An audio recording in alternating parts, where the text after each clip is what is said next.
I would now turn to an assessment of the growth and inflation situation. First, let me talk in brief about the global growth conditions.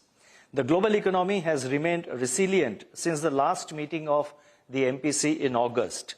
Although downside risks from increasingly intense geopolitical conflicts, geoeconomic fragmentation, financial market volatility, and elevated public debt continue to play out.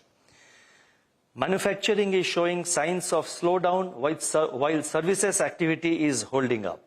World trade is exhibiting improvement. Inflation is softening, supported by lower energy prices. Growing divergence in inflation growth dynamics across countries has resulted in varying monetary policy responses. Let me now turn to domestic growth. Real GDP grew by 6.7% in the first quarter of this financial year, that is 24-25. And this was led by a revival in private consumption and improvement in investment. The share of investment in GDP reached its highest level since 2012-13. Government expenditure, on the other hand, contracted during the first quarter. On the supply side, gross value added, that is GVA, expanded by 6.8%, surpassing the GDP growth, aided by strong industrial and services sector activities. High-frequency indicators available so far suggest that domestic economic activity continues to be steady. The main components from the supply side, that is agriculture, manufacturing, and services, they remain resilient. Agricultural growth has been supported by above normal southwest monsoon rainfall and better kharif sowing. Higher reservoir levels with good moisture conditions of soil augur well for the ensuing rabi crop. Manufacturing activity is gaining on the back of improving domestic demand, lower input costs, and supportive policy environment from the government. 8 core industries output fell by 1.8% in August on a high base. Excess rainfall also dampened the production in certain sectors such as electricity, coal, and cement in August. The Purchasing Managers Index, that is PMI for manufacturing, at 56.5 for September remained elevated. The services sector continues to grow at a strong pace. PMI services at 57.7 in September indicates robust expansion. On the demand side, rural demand is trending upwards while urban demand continues to hold firm. Government consumption is improving. Investment activity remains buoyant, with government capex rebounding from a contraction observed in the first quarter of this year. Private investment also continues to gain steam on the back of expansion in non-food bank credit, higher capacity utilization, and rising investment intentions. On the external front, services exports is supporting overall growth. Looking ahead, India's growth story remains intact, as its fundamental drivers, namely consumption and investment demand, are gaining momentum. Prospects of private consumption, the mainstay of aggregate demand, look bright on the back of improved agricultural outlook and rural demand. Sustained buoyancy in services would also support urban demand. Government expenditure of the centre and the states is expected to pick up pace in line with the budget estimates. Investment activity would benefit from consumer and business optimism, government's continued thrust on capex, and healthy balance sheets of banks and corporates. Taking all these factors into consideration,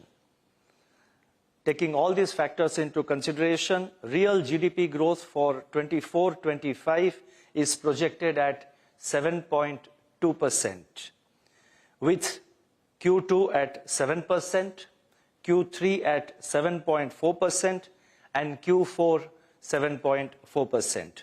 Real GDP growth for Q1 of next financial year, that is 25-26, is projected at 7.3%.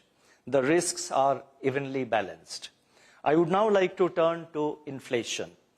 Now, as anticipated, headline inflation softened significantly in July and August, with base effect playing a major role in the month of July. Food inflation experienced a certain degree of correction during these 2 months.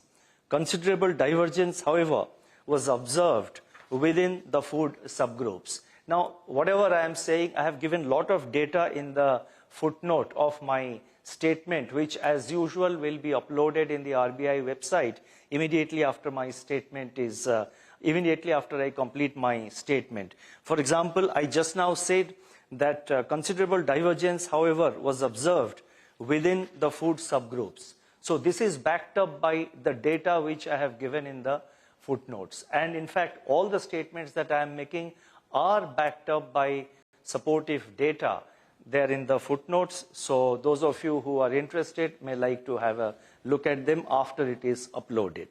Now, deflation in fuel group deepened on softening electricity and LPG prices.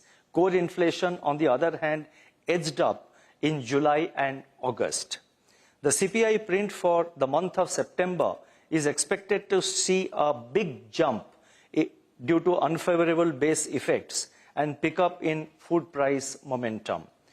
And this would be caused by the lingering effects of a shortfall in production of onion, potato and chana dal, that is gram, in 2023-24, among other factors.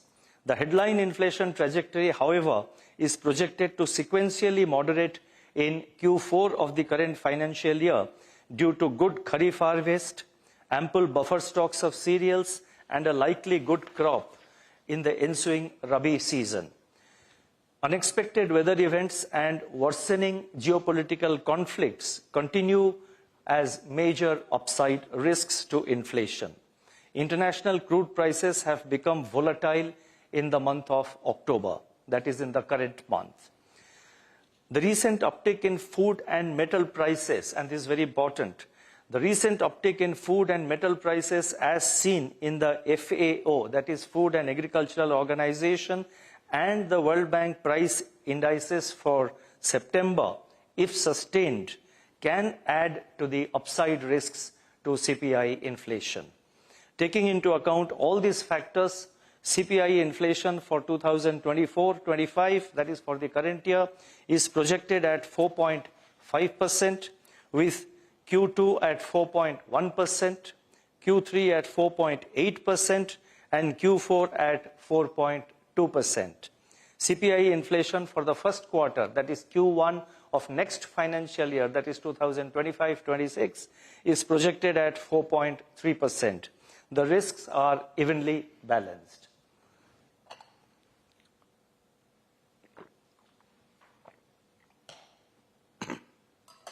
Now, I have summarized our assessment of the domestic growth and the inflation conditions and the outlook as per our assessment.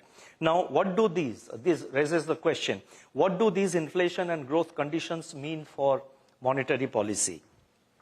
The developments since the last meeting of MPC in August indicate further progress towards realizing a durable disinflation towards the target.